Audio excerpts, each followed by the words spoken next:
ଜାମୁକୋଳି ପାରିଲୁ। ଦେଖନ୍ତୁ ଜାମୁକୋଳି ଆଉ ବହୁତ ମିଠା ଲାଗିଲା। ଏବେ ଆମେ ଘରକୁ ନେଇକି ଯିବୁ। ଏଇଟା ଲଙ୍କା ଲୁଣ ଦେଇକି ତାକୁ ଆମେ ଶୁଖେଇ ଦେବେ ଟିକେ।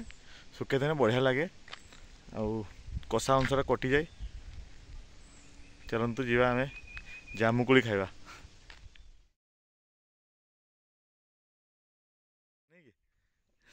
ଜାମୁ ଗଛ ପାଇଲୁ ଆଉ ଜାମୁ ଦେଖନ୍ତୁ କେତେ ତୋଳା ହେଉଛି। ଟେଷ୍ଟ କରିବା କେମିତି ଲାଗୁଛି ମିଠା ଖଟା।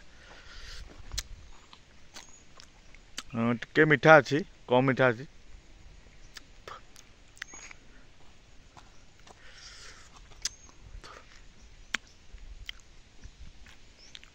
ଭଲ ଲାଗୁଛି, କଷା ଏତେ ଲାଗୁନି।